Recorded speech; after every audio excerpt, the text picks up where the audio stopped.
The automatic doors of Westfield Luxury Plaza whispered open as Sarah Mitchell guided her 6-year-old daughter Maya through the gleaming entrance. At 32, Sarah was a pediatric nurse at County General, and today marked the end of a particularly brutal double-shift week. But she had promised Maya they would find the perfect dress for her upcoming birthday party, the one all her classmates from Jefferson Elementary would attend. Sarah had been setting aside $20 from each paycheck for 3 months, carefully budgeting between rent, groceries, and Maya's asthma medication. The envelope in her purse contained exactly $240, enough for a dress, shoes, and maybe, if she was lucky, a small toy Maya had been eyeing in the window display. As they walked past Nordstrom and Tiffany, Maya's hand warm in hers, Sarah felt the familiar weight of not quite belonging in these polished halls where price tags rarely showed numbers with fewer than 3 digits. She had chosen this mall specifically because they were having a sale at Macy's, one of the few stores where her carefully saved money could actually buy something special. Maya tugged her toward the children's section, her eyes bright with excitement over a lavender dress with small flowers embroidered along the hem. Sarah picked it up, checking the tag. $79, marked down from $120. Perfect. That's when Victoria Ashford appeared. At 45, draped in a cream Chanel suit and carrying what Sarah recognized as a $12,000 Hermes bag, Victoria moved through the store like she owned not just the merchandise but the very air around it. Sarah stepped aside politely to let her pass, accidentally brushing against Victoria's shopping bags. What happened next would be seared into Sarah's memory forever. Victoria's voice cut through the pleasant shopping ambience like a siren. Thief. Security. This woman just stole my bracelet. Every head in the department turned as Victoria pointed directly at Sarah, her face twisted in theatrical outrage. Maya began to cry. Within seconds, 2 security guards materialized from opposite ends of the department. Marcus Bennett, head of mall security for 12 years, approached with his hand raised in a calming gesture, while Officer Lisa Chin spoke quietly into her radio calling for backup. Sarah felt her heart hammering against her ribs, but her nursing training kicked in automatically. Stay calm. Breathe. Document everything. She pulled Maya close, feeling her daughter's small body trembling against her leg. Ma'am, I didn't touch anything of hers, Sarah said clearly, making sure her voice carried to the growing crowd of shoppers who had stopped to watch the spectacle. I don't know what she's talking about. Victoria's voice rose even higher, performing for her audience. I felt her hand in my bag. My diamond tennis bracelet is gone. It was right there 2 minutes ago, and now she's the only one who came near me. She turned to the gathered crowd, her expression perfectly calibrated between distress and indignation. I don't want to make assumptions about people, but we all know what this looks like. These people come into our stores and we're supposed to just pretend we don't see what's happening. An older white woman in the crowd nodded sympathetically.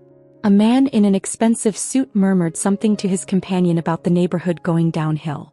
Marcus held up his hand. Let's all stay calm. Ma'am, we're going to need to ask you some questions. He was looking at Sarah, not Victoria. Sarah felt the familiar burn of injustice spreading through her chest, the same feeling she got when white parents at the hospital questioned whether she was really a nurse, or when store clerks followed her through aisles while ignoring white shoppers. But she had learned long ago that showing anger would only confirm their assumptions. Of course, she said evenly. But I'd like to request that we check the security cameras first. I haven't touched this woman or her belongings. Victoria's perfectly made-up face flickered with something Sarah couldn't quite read. Check the cameras. Of course she wants cameras. That gives her accomplice time to get away with my bracelet. She probably already passed it off to someone. She gestured wildly toward Maya. Check her daughter's pockets. These people teach their children young. Sarah instinctively pulled Maya behind her, feeling her daughter's tears soaking through the back of her shirt. The crowd was getting larger now, phones emerging from pockets and purses. Sarah realized with growing horror that this moment was being recorded, documented, and uploaded. Her daughter's worst moment becoming entertainment for strangers. Marcus exchanged a glance with Officer Chin. Ma'am, we will need to check your bag, he said to Sarah, his tone professional but apologetic. Sarah nodded, handing over her worn leather purse without hesitation. Officer Chin emptied it methodically onto a nearby counter.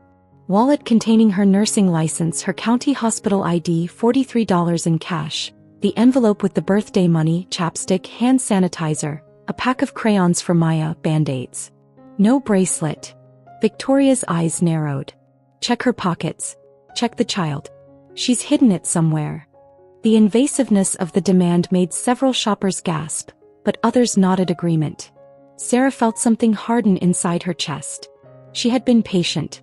She had been cooperative. But she would not allow her daughter to be traumatized further.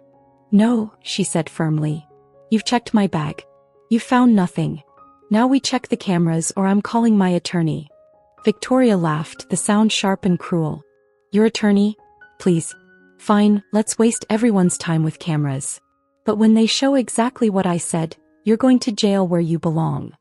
Marcus's jaw tightened almost imperceptibly. Sarah caught it because she had spent years reading subtle facial expressions in tense hospital situations. He had seen something in Victoria's reaction, some tell that had triggered his professional instincts. Let's go to the security office, he said quietly. Everyone. Victoria's smile faltered for just a fraction of a second before she recovered. Is that really necessary? I need to file a police report and get home. My husband is expecting me. But Marcus was already walking toward the back offices, Officer Chen gently guiding Sarah and Maya to follow. Victoria had no choice but to trail behind them, her Hermes bag clutched tightly against her chest, followed by a dozen curious shoppers who smelled blood in the water and wanted to see how this drama would end. The security office was cramped and cold, lined with monitors displaying every angle of the mall's polished interior. Sarah sat in a plastic chair with Maya on her lap, her daughter's breathing finally evening out after the tears. Marcus settled behind the main console, his fingers moving efficiently across the keyboard while Officer Chen stood by the door, preventing the crowd of onlookers from pressing inside. Victoria remained standing, checking her phone repeatedly, her designer heel tapping in impatient rhythm against the linoleum floor. I really don't have time for this, she announced to no one in particular. My bracelet is gone. This woman was the only one near me. What else do we need to see? Sarah spoke quietly, her nurse's voice steady and clinical. We need to see the truth. And if you're so certain of what happened, you should want the cameras to prove it. Victoria's eyes flashed, but before she could respond, Marcus had pulled up the footage. The timestamp showed 23 minutes earlier. There was Sarah and Maya entering the children's department, Maya pointing excitedly at the lavender dress. Sarah's movements were careful, deliberate, the body language of someone who knew she was always being watched. And there was Victoria sweeping through the frame with her shopping bags, moving in the opposite direction. Marcus ran the footage forward. Sarah and Maya examining the dress. Victoria browsing the designer section 30 feet away. Their paths didn't cross. He fast-forwarded again. Sarah stepping aside near the accessory display. Victoria walking past, their shoulders nearly touching for perhaps half a second. Then Victoria's sudden theatrical spin, her mouth opening in that piercing scream, her finger pointing. Stop it there, Officer Chen said quietly. Marcus froze the frame. In the frozen image, Victoria's hand was inside her own purse. Both of Sarah's hands were visible, one holding Maya's hand, the other holding the lavender dress. There was no physical way Sarah could have reached into Victoria's bag. The small office went silent except for the hum of the monitors. One of the shoppers who had pushed their way into the doorway whispered, "Oh my God." Victoria's face had gone pale beneath her foundation. The cameras have blind spots, she said quickly. She must have done it before when she walked past me the first time. Rewind it. You'll see. Marcus obliged, running the footage back 3 minutes. Sarah and Maya never came within 10 feet of Victoria during their entire time in the store before the accusation. Jennifer Park, the store manager who had just arrived after being summoned by Chin, stepped forward. She was a Korean-American woman in her late 40s who had worked her way up from sales associate to management over 20 years. Her expression was carefully neutral, but Sarah noticed the tightness around her eyes. Ms. Ashford, Jennifer said slowly, this is the third incident like this in the past 30 days. All in our luxury wing. All involving accusations against black women. All proven false by our security footage. Victoria's head snapped toward the manager. I don't know what you're implying, but I've never been here before. You must have me confused with someone else. Jennifer opened a tablet and turned it toward Victoria. November 3rd. You accused a woman named Jasmine Taylor of stealing your sunglasses. Cameras showed she never touched you. You left before we could file a report. October 27th. You accused Kenya Roberts of taking your scarf. Again, cameras proved otherwise. You claimed you were mistaken and left quickly. She paused. And before you say it's not you, we have facial recognition and your credit card receipts from both days. Marcus was already pulling up files on his secondary monitor. Sarah watched Victoria's reflection in the screen, saw the exact moment the woman's confidence cracked into something closer to panic. I'd like to see your receipt for today's purchases, Ms. Ashford, Jennifer said, her voice still professionally pleasant but now edged with steel. Victoria clutched her shopping bags closer. I don't have to show you anything. This is harassment. I'm the victim here and you're treating me like a criminal while she stabbed a finger towards Sarah, walks free. Officer Chin moved slightly, positioning herself between Victoria and the door. Ma'am, in cases of reported theft, the store has the right to verify all purchases. It's actually posted at every entrance. Marcus was typing rapidly now, pulling up transaction records. Sarah could see columns of numbers, timestamps, credit card approvals and denials. His eyebrows rose sharply. Ms. Ashford, our system shows you attempted to purchase $6,847 in merchandise today. Every card you presented was declined. The room temperature seemed to drop 10 degrees. Victoria's mouth opened and closed silently. Jennifer reached for Victoria's shopping bags. I'm going to need to see inside these, please. For the first time since this nightmare began, Victoria looked genuinely afraid.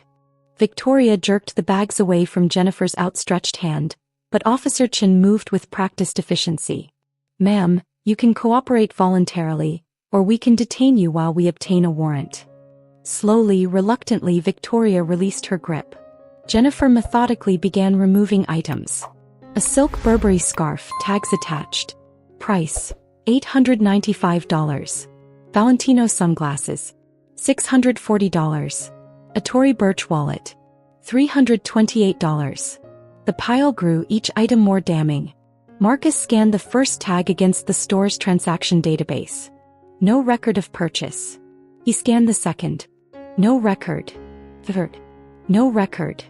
Victoria's facade crumbled, her lips pressed into a bloodless line. There must be a mistake with your system. I have receipts at home. Officer Chen's phone buzzed. Her expression hardened. Marcus, check your email. Corporate security just forwarded something. Marcus pulled up his inbox, his face transforming from professional neutrality to barely contained anger. Miss Park, you need to see this. Sarah saw Victoria's skin go chalk white. What is it? Sarah asked firmly. Jennifer's professional mask slipped to reveal genuine sympathy. Ms. Mitchell, our corporate security team has been monitoring a private social media group called Luxury Lifestyle Hacks.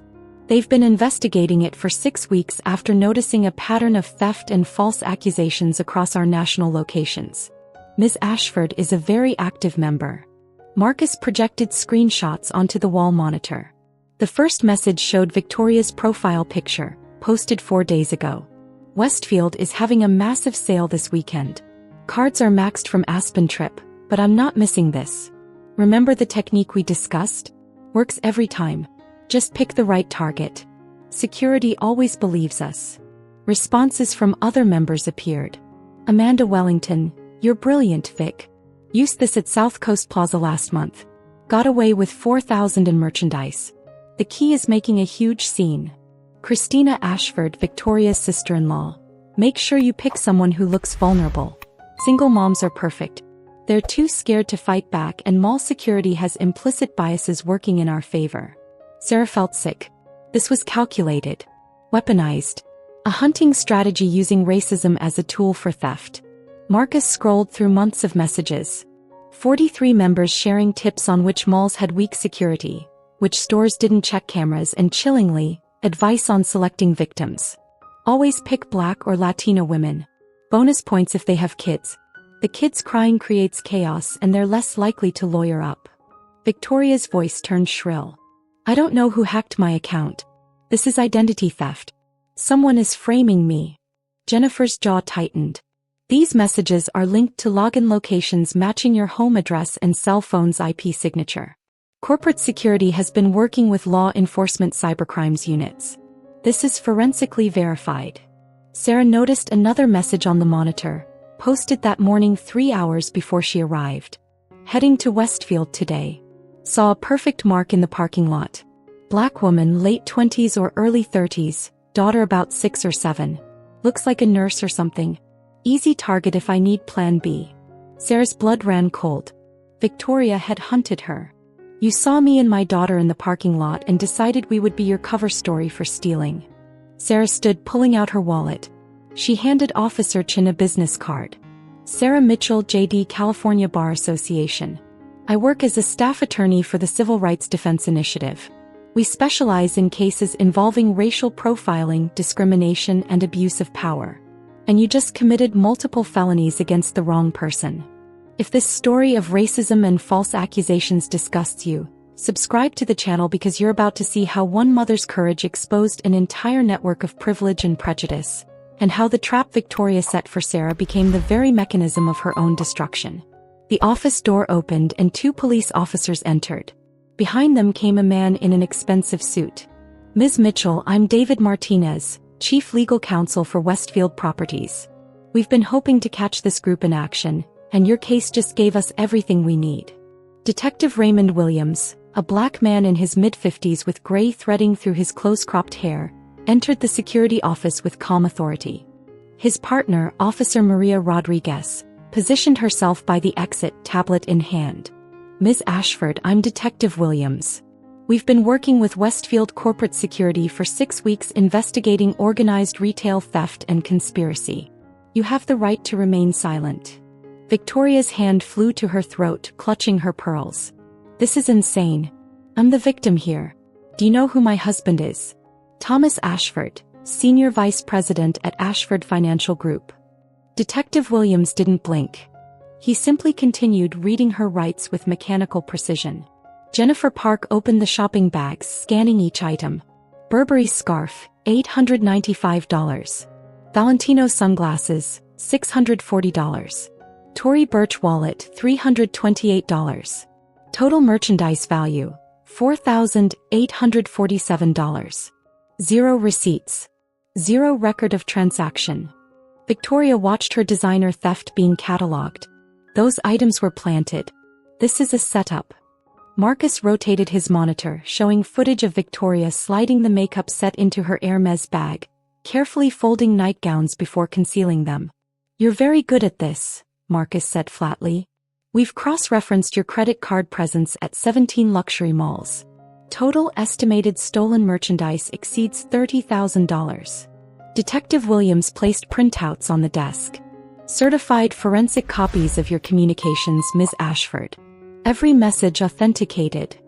He read aloud, successfully hit Nordstrom today. The trick is to accuse someone right as you're leaving. Got $2,200 in cashmere. Victoria lunged for the papers, but Rodriguez blocked her. You're facing grand larceny, conspiracy to commit fraud, filing false police reports, and hate crime enhancements. Don't add assault. Victoria's face cracked, tears cutting through her makeup. Victoria tried one final plea to Sarah. Please, I have children. I'll pay you whatever you want. $50,000. $100,000. Sarah looked at her coldly. Your daughters will learn that actions have consequences and their mother isn't above the law. Detective Williams pulled out handcuffs. Victoria Ashford, you're under arrest. The metal clicked with absolute finality. Her phone rang. Rodriguez checked the screen. It's Amanda Wellington. Victoria's face went white. Everyone is going to know. David Martinez stepped forward. Ms. Wellington and your group members are being contacted by investigators now. Your network is being dismantled.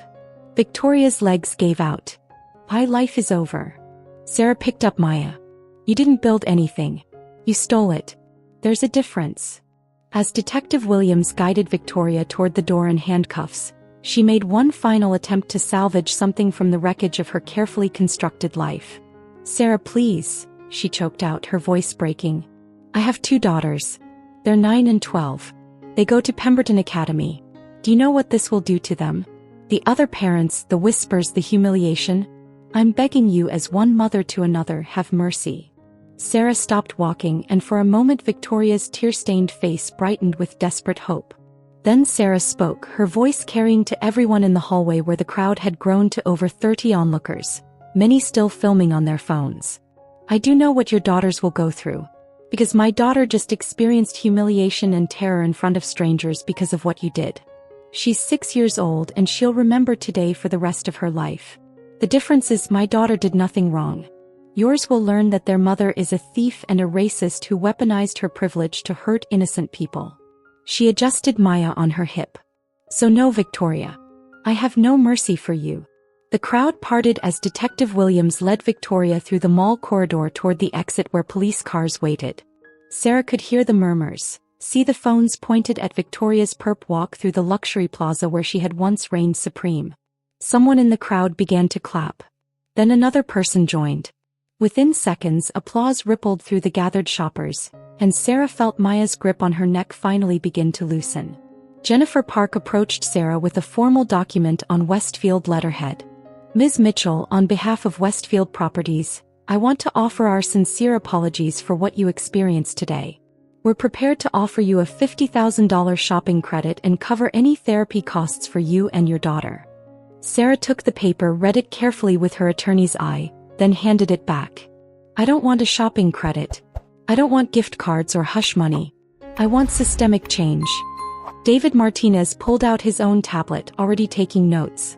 What kind of change are you proposing? Sarah looked around at the luxury storefronts, the gleaming marble floors, the demographic reality of who felt welcome here and who didn't. First, mandatory anti-bias training for all security personnel with quarterly refreshers. Second, a formal policy that accusations of theft require camera evidence before any detention or search occurs.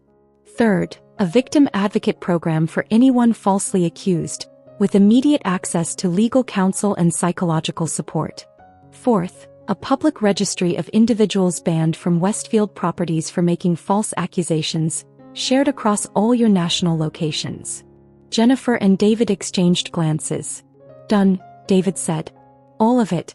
We'll have the policies drafted within 2 weeks and implemented system-wide within 60 days. We'll name it the Sarah Mitchell Protocol if you'll allow us. Sarah felt something tight in her chest finally begin to unwind. This wasn't just about her anymore. This was about every future target, every vulnerable person who might have been selected as prey. Her phone buzzed with a call from a number she didn't recognize. She answered and a woman's trembling voice came through. Ms. Mitchell? My name is Jasmine Taylor. I was the woman Victoria accused in November.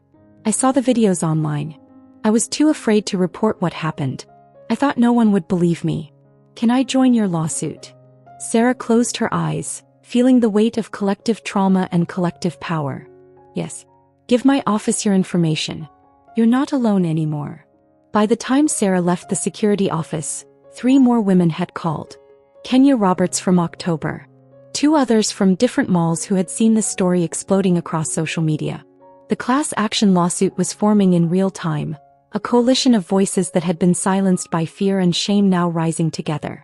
Outside, Sarah could see Victoria being placed into the back of a police car, news cameras already assembled because someone had tipped off the media. Channel 7's crime reporter was doing a live broadcast. Breaking news from Westfield Luxury Plaza where a scheme involving wealthy women falsely accusing black shoppers has been exposed. Victoria's phone, now in evidence custody, kept buzzing with messages that Officer Rodriguez read aloud to Detective Williams. Amanda Wellington. Victoria, what's happening? My lawyer just called. Christina Ashford. The police are at my house. What did you tell them? Jennifer Walsh. You said this was foolproof. My husband is going to kill me. The network was eating itself alive, each member panicking, pointing fingers, trying desperately to minimize their own exposure. Sarah's lead attorney, Marcus Chin, ended a phone call and turned to her with grim satisfaction. I just spoke with the district attorney's office. They're filing charges against 12 members of the group so far, with more likely as the investigation continues. They want you to testify before a grand jury. Sarah looked down at Maya, who had finally stopped shaking, who was now watching the police cars with the fierce attention of a child learning that justice sometimes actually happens. "I'll testify. For every woman who couldn't." But Victoria's downfall was only beginning, because when the full scope of her scheme hit national news, the consequences would reach further than her privileged mind could have ever imagined, touching every corner of the life she had built on lies, theft, and the weaponization of racism. 6 months later, Sarah stood at the front of the Westfield Community Center conference room, addressing 47 people who had come to her Know Your Rights When Falsely Accused workshop. Maya sat at a small table near the door, carefully organizing pamphlets that read, "You have the right to demand evidence," in both English and Spanish. The little girl who had cried in terror that day now handed out information with the confidence of someone who had seen her mother transform pain into power. "Remember," Sarah told the room full of mothers, grandmothers, and young women, "you have the right to remain calm, the right to request camera footage, and the right to refuse unreasonable searches. Your dignity is not negotiable." Victoria Ashford had been sentenced 3 weeks earlier to 3 years in state prison, with an additional 2 years of supervised probation upon release. The judge had been unsparing in her condemnation. "You didn't just steal merchandise, Ms. Ashford. You stole the peace of mind and sense of safety from women who were simply trying to shop for their families. You weaponized racism for personal gain. This court finds that reprehensible." Victoria had also been ordered to pay $250,000 in restitution, divided among the 14 victims who had joined Sarah's class action lawsuit. Her divorce from Thomas Ashford had been finalized within 8 weeks of her arrest, his corporate reputation too valuable to be tethered to a convicted felon. The last Sarah had heard, Victoria was living in a modest apartment in Riverside, her Hermes bags and Chanel suits sold off to pay legal fees. Her mandatory 1,200 hours of community service were being served at a nonprofit that helped formerly incarcerated women re-enter society, a bitter irony that wasn't lost on anyone. The country club had revoked her membership. The private school had quietly suggested her daughters might be happier elsewhere. The social circle that had once revolved around her now pretended she had never existed. But Sarah's victory had created ripples far beyond Victoria's personal destruction. The Sarah Mitchell Protocol had been implemented in every Westfield property nationwide, and 3 competing mall chains had adopted similar policies. California State Senator Maria Gonzalez had introduced legislation called Sarah's Law, which made false accusations with racial bias a specific criminal offense carrying enhanced penalties. The bill was currently moving through committee with bipartisan support. Amanda Wellington had received 18 months and 10,000 hours of community service. Christina Ashford was serving weekends in county jail for a year while maintaining employment. The other 9 women from the Luxury Lifestyle Hacks group had received varying sentences, but all now carried permanent criminal records. Sarah's legal practice had evolved as well. She now specialized in false accusation cases, representing victims across 3 states. Her office had handled 23 cases in the past 6 months alone, winning every single one.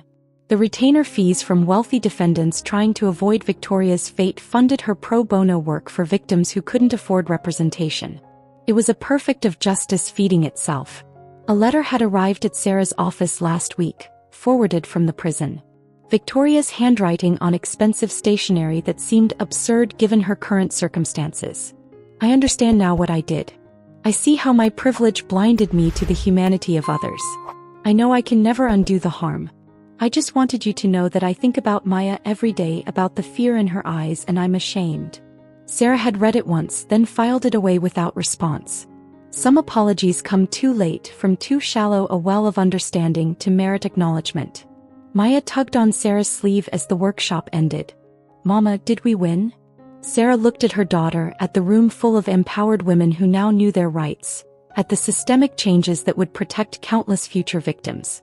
"Yes, baby. We won. Not just for us, but for everyone who comes after us." Maya smiled, the same fierce smile she'd inherited from her mother. "Good. Because that lady was mean, and mean people should have consequences." Sarah pulled her daughter close, thinking about courage and dignity, about the difference between revenge and justice, about how one moment of refusing to be diminished could create waves of change. Victoria had tried to make her a victim. Instead, she had awakened an advocate. The best outcome wasn't Victoria's suffering. It was the protection of every future target, every vulnerable person who would now shop without fear because Sarah had refused to surrender her dignity that day in Westfield Luxury Plaza. If you believe that standing up to injustice matters, that protecting the vulnerable is worth the fight, subscribe for more stories proving that truth and courage always triumph over privilege and prejudice, and that one person's refusal to accept humiliation can dismantle entire systems of oppression.